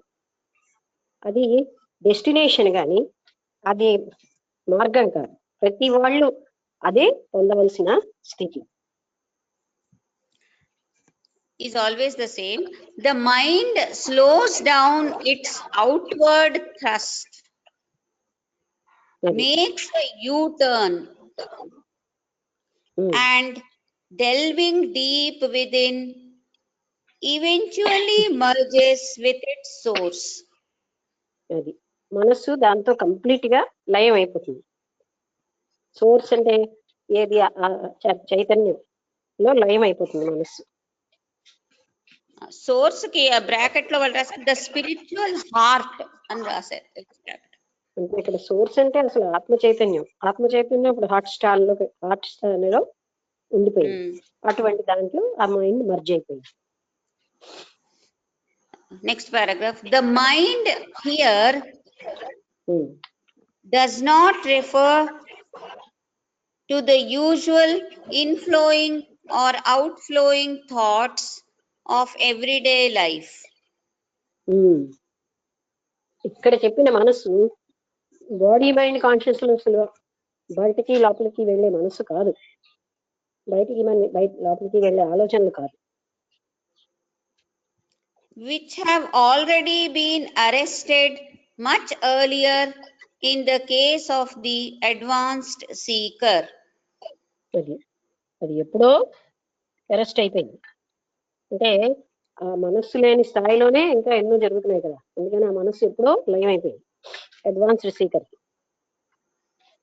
Rather, it refers to the identification with the single final thought which is of the pure I am. అది అంటే ఇక్కడ అలా చెప్పడంలో ఉద్దేశం ఏంటంటే అది ప్యూర్ ఐ యామ్ కాన్షియస్నెస్ తో లయం అయిపోయింది అని చెప్పడానికి అలా మాట్లాడుతున్నారు. కానీ ఇందాక నేను అన్నాను కదా, మైండ్ ఎప్పుడో పోయింది, ఇంకా మనసు అక్కడ ఉండదు. ఆ స్థితి వస్తేనే కానీ ఈ స్థితి రాదు. అంటే ఇక్కడ ఏం చెప్తున్నారంటే ఆ ప్యూర్ ఐ యామ్ కాన్షియస్నెస్ లో స్థిరంగా ఉంటుంది అని. Even this I am within quotations sense is false and is therefore the last barrier to truth. అది కూడా ఇంకా కొంచెం ఐ యామ్ కాన్షియస్నెస్ అంటే అది ఒక బ్యారియరే, అంటే చాలా చిన్న బ్యారియర్ కానీ లాస్ట్ లో ఉంటుంది. అంటే ఇంకా నేను ఆ పరమాత్మ చైతన్యాన్ని అయ్యేను అని అది కూడా ఇంకా పోతుంది. Next paragraph. Having become established firmly in the sense of I am, in brackets, the uninterrupted state of bliss mentioned in verse 9. అది రాసింది. The aspirant further intuits that even this I am sense is false and retires or goes back to the source. అది అంటే ఇంకా అయాంసన్స్ కూడా falls అని అతనికి తెలిసి ఆ మూలం అంటే ఆత్మ చైతన్య స్థాయిలోకి ఉంటాడు ఆయన, అందులోనే స్థిరంగా. ఇంకా ఇది ఆత్మ చైతన్యాన్ని నేను అన్నది కూడా పోతుంది, కేవలంగా ఆత్మ చైతన్యం మిగులుతుంది. When he traces back to the origin of this blissful state of pure I am, in brackets Turiya, he comes upon the timeless. అదే ఆ స్థితికి ఆయన వచ్చేసాడంటే ఆయన టైమ్లెస్ స్థితికి వెళ్ళిపోయాడు. అంటే టైం అనే దాంతో మనకి ఎప్పుడు ఉంటుంది, మనసు ఉన్నంత వరకు టైం. ఇంకా ఆ మాత్రం కూడా హయ్యర్ మైండ్ కానీ ఏ మైండ్ కానీ లేని ఆ పరిస్థితుల్లో ఉండేది తురియ స్థితి, అంటే టైమ్లెస్ స్టేట్. అక్కడ టైం అన్నది క్రోనలాజికల్ గా మనం పెట్టుకునే టైం ఇది. ఆ టైం లేని స్టేజ్ లో అంటే అసలైనటువంటి ఆత్మ చైతన్య స్థితిలో టైమ్లెస్ అది. అందుకనే ఒక టాపిక్ ఉంటుంది అంటే కృష్ణమూర్తి గారి దాంట్లో, time cannot reach the timeless. టైంతో టైమ్లెస్ కి రీచ్ అవ్వలేము. అంటే టైం అంటే ఏమిటి, పరిమితమైనటువంటి అన్నిటి దాంతో అపరిమితత్వాన్ని పొందలేము. Time is of the thought, thought వల్ల టైం వస్తుంది. అందుకని థాట్ అనే దాంతో మనం అనంతత్వాన్ని చేరుకోలేము. అందుకని టైమ్లెస్ స్టేట్ అనేది థాట్ తో సంభవం కాదు. అది ఇంకా ఆ అయామ్ కాన్షియస్నెస్ అంటే ఆ సుప్రీం ఐ కాన్షియస్నెస్ కూడా లయం అయిపోయినప్పుడు టైమ్లెస్ స్టేట్ వచ్చేస్తుంది. Next paragraph. I am, within quotations, or pure consciousness still has a center, but the timeless has none, as it is not limited by space, time, or any other attributes. I am consciousness ఇంకా ఒక centre ఉంటుంది, కానీ timeless state లో ఒక సెంటరే ఉండదు. ఆ స్థితికి aspirant చేరిపోతాడు, centre లేని స్థితి. Any attempt to describe this state, which is paradoxically a stateless state, is completely futile, as it is impossible to capture it in words. అది దాన్ని వర్ణించడానికి ఏ ప్రయత్నం చేసినా అది వృధావే. ఇంకా చెప్పాలంటే పదాల్లో ఆ స్థితిని మనం పట్టుకుని చెప్పలేము. అటువంటి టైమ్లెస్ స్టేట్ అది ఎలా ఉంటుంది అన్నది మాటలకి అతీతమైంది. అది చేసే ఏ ప్రయత్నం కూడా అది ఫ్యూటైల్, వృధా, అదేమి దాన్ని చెప్పలేదు. Sri Ramana urges the aspirant to fix his mind on the heart because it is the source of I am. Ramana Maharshi ఏం చెప్తున్నాడంటే హృదయ స్థానంలోనే అటెన్షన్ ని ఫిక్స్ చేయమంటున్నాడు. అదే అయామ్ కాన్షియస్నెస్ యొక్క మూలం. Whence the sense of I arises and with which it eventually merges. ఆ సెంటర్ లోంచే ఐ అన్నది ఉత్పత్తి అవుతుంది, అది అక్కడే లయం అయిపోతుంది. Next paragraph. Once a devotee asked Sri Ramana, how do you say that the heart is on the right, whereas the biologists have found it to be on the left? ఒకసారి ఒక భక్తుడు రమణ మహర్షిని అడిగాడు, మీరు ఎలా చెప్తున్నారు హార్ట్ ఏమో right side లో ఉంటుందని, ఈ జీవశాస్త్రజ్ఞులు ఏం చెప్తున్నారంటే అది ఎడమ వైపు ఉంటుందని చెప్తున్నారు, మీరేమో కుడివైపు ఉంటుందని ఎలా చెప్తున్నారు అని అడిగారు. Sri Ramana replied, reiterating the same point, in brackets, bolded text in quotes and added for emphasis. Quite so. The physical organ is on the left, that is not denied, but the heart of which I speak is non-physical and is only on the right side. మీరు అన్నది అయితే భౌతికంగా ఉన్న శరీరానికి ఉన్నటువంటి గుండెకాయ ఎడమవైపే ఉంటుంది, కానీ నేను ఇప్పుడు చెప్తున్నానే ఏది విషయం మాట్లాడుతున్నానో ఆ హార్ట్ మాత్రం అది కుడివైపు ఉంటుంది. చాలా అబ్స్ట్రాక్ట్ గా ఉంది లక్ష్మి, చాలా అబ్స్ట్రాక్ట్ గా ఉంది. అబ్స్ట్రాక్ట్ కాదు, నేను చెప్తాను లేదు, చదువు. It is my experience, no authority is required by me. అది ఇది నా అనుభవం, దీనికి ఏ రకమైనటువంటి అథారిటీ నాకు అక్కర్లేదు, అంటే శాస్త్రం కానీ ఏ ప్రమాణము నాకు అవసరం లేదంటాడు. అంటే ఇక్కడ ఏం చెప్తున్నారంటే భౌతిక శరీరానికి గుండె లెఫ్ట్ సైడ్ ఉంటుంది, కానీ అది ఆధ్యాత్మికంగా హృదయస్థానం ఎక్కడ అంటే ఆత్మస్థానం అంటూ అది నీ వారసుకవర్తంది అంటూ అది అంటే పురుష సూక్తంలో ఉంటుందో లేకపోతే మరి ఎక్కడుందో కానీ రైట్ సైడ్ అక్కడ సెంటర్ ఉంది అని చెప్తారన్నమాట. Still you can find, no authority is required by me, still you can find confirmation in a Malayalam Ayurvedic book and in Sita Upanishad, and he produced the quotation mantra from the latter and repeated the text from the former. అంటే వీటికి ఇంకా మీకు authority కావాలంటే మలయాళ మంత్రాల్లో కానీ లేకపోతే సీతా ఉపనిషత్తులో కానీ ఇవన్నీ కొటేషన్స్ అంటే దాన్ని కన్ఫర్మ్ చేసే ఉన్నాయి. అంటే హార్ట్ అనేది మలయాళం యొక్క ఆయుర్వేద పుస్తకాల్లోని సీతా ఉపనిషత్తుల్లోని ఇది రాసుంది. అంటే హార్ట్ ఎక్కడ ఉంటుంది అంటే కుడివైపునే, అంటే ఈ హార్ట్ కాదు, బయోలాజికల్ హార్ట్ సంగతి వాళ్ళు చెప్పట్లేదు. అండ్ ఇన్ టాక్ 97 ఇది టాక్ నంబర్ ఇచ్చారు. Sriramana says there is no one who even for a trice fails to experience the self. There is no one who even for a trice, క్షణం, for a trice, trice, trice, fails to experience the self.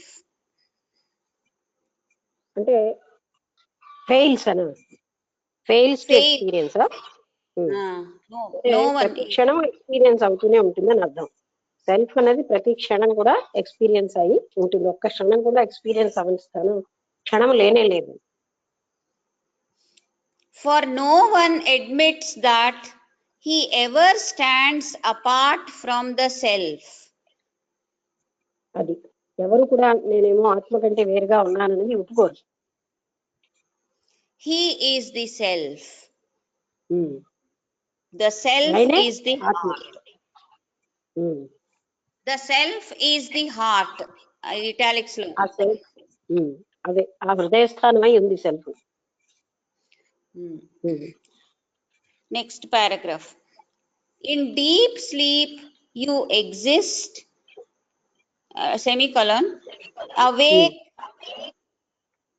you remain, endure అని brackets లో రాసింది. In deep sleep you exist, awake you remain, the same self is in both states. Deep sleep లో కూడా ఆ self అక్కడ ఉన్నది. You remain awake, అక్కడ ఏంటి అవేక్ గా ఉంటుంది, అంటే అసలైనటువంటి నేను అన్నది అక్కడ ఉంటుంది. The difference is only in the awareness and the non-awareness of the world. అంటే అక్కడ ఏమిటి తేడా అంటే ప్రపంచం యొక్క ప్రజ్ఞ, ప్రపంచం యొక్క అవేర్నెస్ ఉండడం లేకపోవడం అనేది డీప్ స్లీప్ లో ఉండదు. జ్ఞాని అంటే సాధనతో వెళ్ళినటువంటి అటువంటి అవేర్నెస్ ఉంటుంది. The world rises with the mind and sets with the mind. ఈ ప్రపంచం, ఈ జగత్తు మనస్సుతోటే స్టార్ట్ అయింది, మనస్సునే అంతం అవుతుంది. మనస్సు అంతమైతే జగత్తు అంతమైపోయింది. మనసు మొదలవుతే జగత్తు వస్తుంది ఉన్నది. That which rises and sets is not the self. The self is different, giving rise to the mind. ఒకసారి ఏదైతే ఉద్భవించి అంతమైపోయిందో అది ఆత్మ కాదు, అది దట్ ఈస్ నాట్ సెల్ఫ్.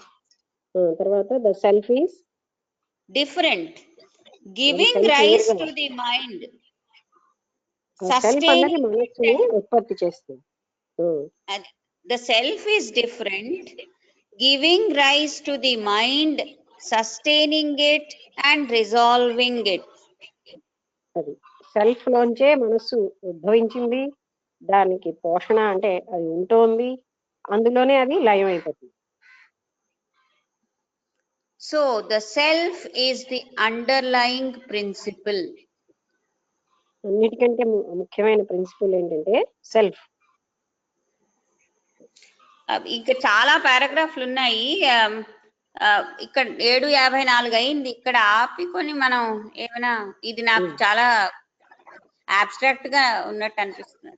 మరి వాసిష్టంలో కూడా మనం అదే చదువుతున్నాం.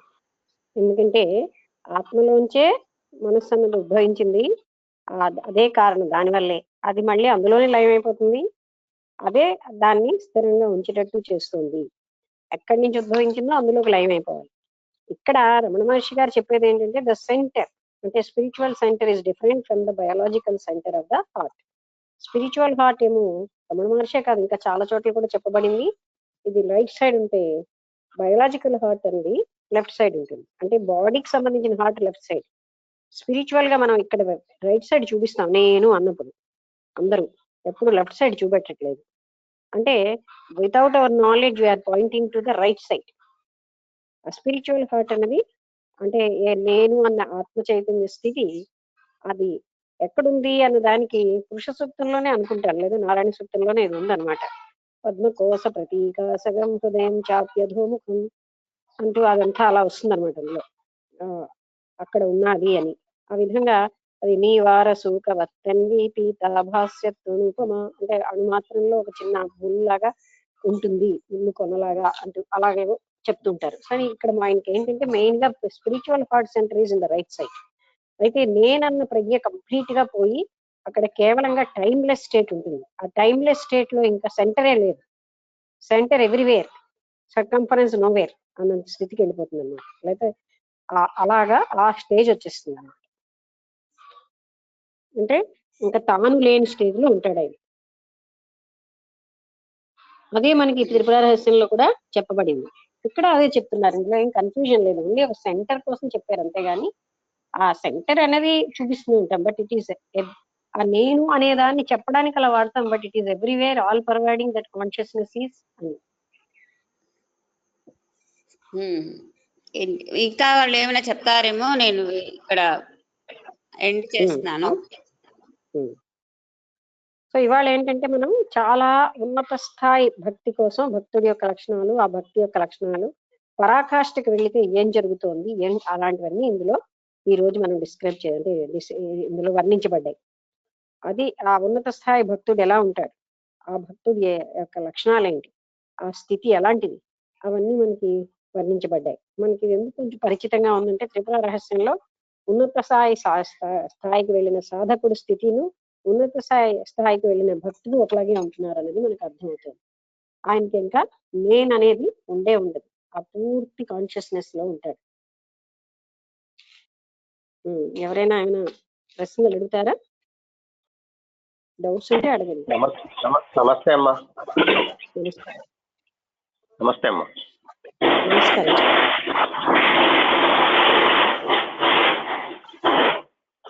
ఈరోజు రమణ మహర్షి విరచితమైనటువంటి ఉపదేశ సారంలో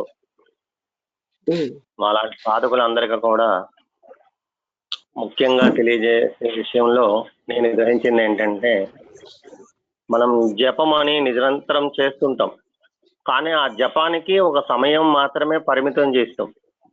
కానీ అది అజపంగా మారడం అంటే నిరంతరము ఆ స్థితిని మనం అనుసరించి ఉండడం, లేకపోతే ఆ స్థితిగా మనం మారిపోవడం అనేది చాలా గొప్ప విషయము. ఈరోజు మనందరం అంటే మాలాంటి సాధకులం అందరం కూడా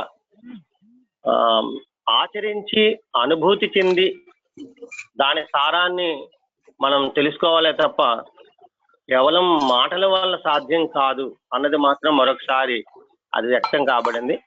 అలాగే మనం త్రిపుర రహస్యంలో చెప్పినట్టుగా మీరు చెప్పినట్టుగా అందులో వచ్చే అంశాలే రిలేటెడ్ గా ఇందులో కూడా వస్తున్నాయి. ఇప్పుడు కొంచెం కొంచెం అంటే ఇక్కడి నుంచి స్టార్టింగ్ ఇంకా డెప్త్కి వెళ్తుందేమో అనిపిస్తుంది బాగా. అందుకోసం ఈరోజు చాలా బాగుందమ్మా. సాధనా సంబంధమైనటువంటి ప్రయత్నాలకి ఇవన్నీ అనుకూలంగా ఉన్నట్టుగా చక్కగా మాకు గోచరం అవుతున్నాయి. అది సాధిస్తే మాత్రమే దాని యొక్క మధురాన్ని మేము అనుభూతి చెందగలమని మాత్రం మాకు తెలుసు.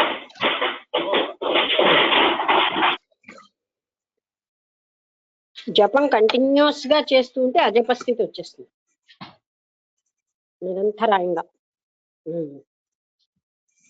అప్రయత్నంగా జరపబడదు. ఇంకెవరైనా ఏమైనా సందేహాలు ఉంటే అడగండి. వసుంతలతో అడిగినట్టుగా లేకపోతే అడిగింది కనుక మాకు అన్ని క్లియర్ అయిపోయి అంటారు.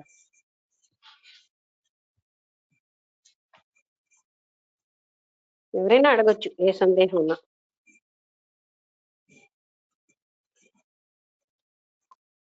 మనసు లేని స్థితి అంటున్నారు కదండి. ఏంటండి?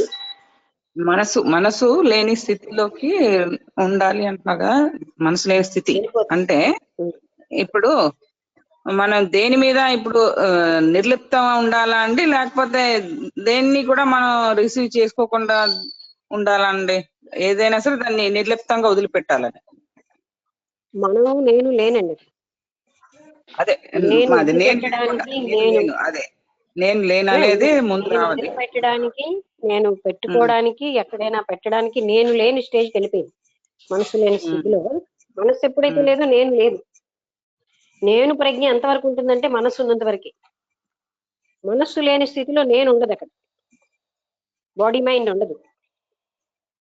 కొన్ని సందర్భాల్లోని వాటిలోని మనం కాన్షియస్ పూర్తిగా మర్చిపోతాం. అవేర్నెస్ లేదు, అయ్యో నాకు గుర్తే లేదని అనిస్తూ ఉంటాం జనరల్ గా. దాని మీద మనసు లేకపోవడం వేరండి.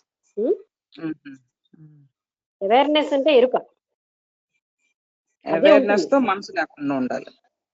మనసు లేని స్థితి నేను అంటే మనసు అంటే మనం భౌతికంలో ఉంటాం కదా, నిరంతరం ఈ భౌతికమైన దేహం పనిముట్టు ద్వారా అన్ని చేస్తూనే ఉంటాం కదా. ఈ చేసినప్పుడు దీన్ని ఏ విధంగా లయం చేసుకోవాలి అనేది ఈ నిరంతర జపం వల్ల లయం అయిపోతుంది అన్నారు అది కూడాను.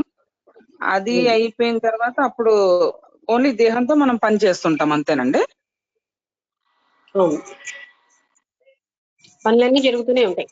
అదే త్రిపుర రహస్యంలో చెప్పబడింది కదా. ఆ స్థితికి వెళ్ళిపోయినా సమస్త పనులు జరుగుతాయి. కానీ సుఖము, దుఃఖము, హర్షము, శోకము ఇవన్నీ వాళ్ళ అనుభూతిలోకి రావు. అన్నిటికీ వాళ్ళు న్యూట్రల్ గా ఉంటారు ఏది సంభవించిన. అంటే ఏది ఏది లోపలికి వెళ్ళదు మాట. అది జగత్తు సత్యం కాదు అన్న భావన అక్కడ వాళ్ళకి తెలిసిపోయింది. జగత్తు సత్యం అనుకుంటే కదా నా బంగారం అంతా పోయిందో అని ఏడుస్తాం. ఆ బంగారం సత్యమే కాదని తెలిసాక దానికోసం ఏడుపు ఉండదు.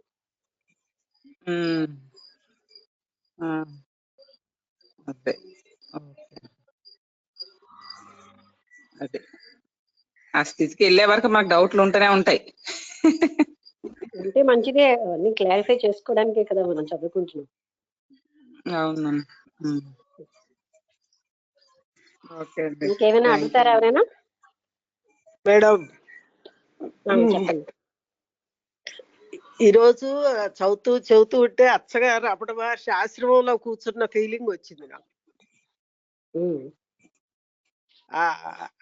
తదేకమైన దాని గురించి 9, 10 వీటి గురించి అసమాధి స్థితి అవన్నీ ఎక్స్ప్లెయిన్ చేస్తూ ఉంటే ఇంకా కళ్ళు అలా మూతలు పడిపోతున్నాయి, కానీ తెరుచుకుని వింటున్నాం అనే ఫీలింగ్ లేదు. మనమే అక్కడ ఆ స్థితిలో ఉన్నట్టుగా ఫీలింగ్ లాగా వచ్చింది. రమణ మహర్షి లేడు ఆ స్థితికి, ఆయన వెళ్ళిపోయాడు. అంటే మనం అందరం వెళ్లాల్సింది ఇంకా అక్కడ రమణ మహర్షి ఉండడు, ఎవరు ఉండరు. నామరూప రహిత స్థితి. ఇప్పుడు ఈయన ఈ జ్ఞానయోగం స్థితి మేడం ఇప్పుడు ఈయన చెప్పిందంతా తన అనుభవంతో చెప్తున్నాడు. అంటే ఇప్పుడు కర్మయోగం, భక్తి యోగం ఇలా 4 చెప్తున్నారు కదా, జ్ఞానయోగం, రాజయోగం అని. అది ఇప్పుడు మొదట్లోనే తేడా, ఫైనల్ గా తేడా లేవు. అదే ఈయన పొందిన ఓకే, అదే ఈయన మార్గం జ్ఞానయోగం కిందే వస్తుందా మేడం? అంటే భక్తి ఉంది, జ్ఞానం ఉంది అక్కడ. ఓ రకంగా చెప్పాలంటే మనం విడదీస్తున్నాం, మనం అర్థం చేసుకోవడానికి విడదీస్తున్నాం, కానీ ఇవి కంబైన్డ్ గా జరుగుతూనే ఉంటాయి. భక్తి జ్ఞానం కలిసిపోయి కూడా జరిగిందంటారా? అట్లాగంటారా? అంటే 4 విధాలుగా మార్గం, జ్ఞాన మార్గంలో వేరువేరుగా ఎవరు పాటించాలని లేదుగా, కలిపే పాటించవచ్చు. ఓకే, రెండు కలిస్తే ఇంకా బాగుంటుంది, అంతే ఫాస్ట్ గా ఉంటుంది, ఓకే, సులువుగా ఉంటుంది. సో ఈయనది అట్లా కంబైన్డ్ గానే ఉందంటారు, ఈయన స్థితి కూడా. రమణ మహర్షి అదే చెప్తున్నారు కదా, భక్తి జ్ఞానం కలిస్తేనే బాగుంటుందని. భక్తి వల్ల ఇంకా ఫాస్ట్ గాను సులువుగాను ముందుకు వెళ్ళిపోవచ్చు. ఓకే, జ్ఞానం అంతర్గతంగా రివీల్ అవుతూనే ఉంటుంది.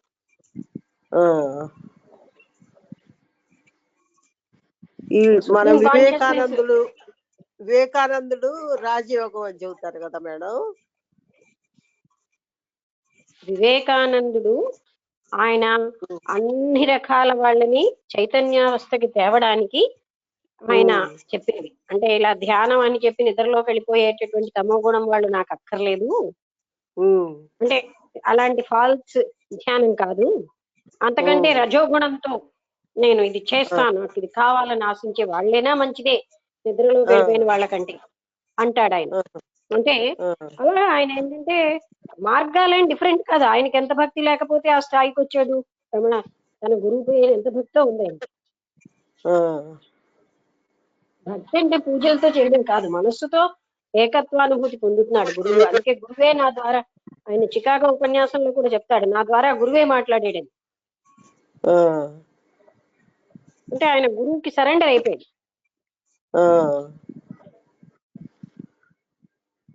ఇప్పుడు రాజయోగం అనే దానికి మెయిన్ ఏంటి మేడం, ఒకసారి కొంచెం క్లారిఫై చేయండి. రాజయోగం అంటే గృహస్థులుగా ఉండి, అంటే రాజులు ఒకప్పుడు గృహస్థులు అయిన రాజులు చేసే యోగం కనుక రాజయోగం అనేవారు. అంటే ఇక్కడ అర్థమైంది మ్యారీడ్ పీపుల్ కూడా చేయొచ్చు, అటువంటి దాన్ని రాజయోగం అంటున్నారు. ఓకే, సన్యాసాశ్రమంలో చేసేది అది రాజయోగం అవ్వదు. అంతకంటే ఏం లేదు, అన్ని పేర్లు ఇనిషియల్ గా తేడాలు కానీ ఫైనల్ గా వెళ్ళేవంతా ఒకటి. ఓకే, కర్మయోగం అన్నప్పుడు కర్మలన్నీ భగవంతుడికి అర్పించేస్తాం. భక్తి యోగంలో అతను భక్తుడు ఆ పని చేస్తున్నాడు కదా, సమస్త కర్మలు భగవంతుడికి అర్పించేస్తున్నాడు. ఇవన్నీ ఇనీషియల్ గా చిన్న చిన్న తేడాలు కానీ ఫైనల్ గా అంతా ఒకటి, గోల్ ఒకటి. ఆయన చెప్పారు కదా, ఏ మార్గంలో వెళ్ళినా అనంతమైన అద్వితీయమైన ఆ అద్వైత స్థితికి వెళ్ళవలసింది. ఇప్పుడు ఇది ఉపదేశ సారము రమణ మహర్షి గారిది అంటున్నారు కదా మేడం. అంటే ఈ శ్లోకాలన్నీ రమణ మహర్షి గారు ఆయన పొందిన జ్ఞానాన్ని గురించి చెప్పినవా మేడం ఇవన్నీ? ఆయన రాసిన ఉపదేశాలు అన్నమాట ఇవి. ఉపదేశాలు ఆయన చాలా రాశారు, ఇందులో అదొకటి. ఓకే మేడం, బాగుంది. చాలా ఎన్లైటెడ్ గా దగ్గరగా ఒక క్లోజ్ గా మనం దాన్ని వాచ్ చేసినంత క్లోజ్ గా చెప్పగలిగారు ఆయన. బాగుంది, సంతోషం. ఓకే, ఇంకెవరేం అడగరు కనుక ముగించేద్దాం. అడుగుతారా ఎవరైనా, ఏమైనా చెప్తారా? సరే, అయితే మరి ఇవాళకి సమయం అయిపోయింది కనుక ముగించేద్దాం. ఎవరు ఏమి మాట్లాడకుండా ఉంటే. నమస్కారం.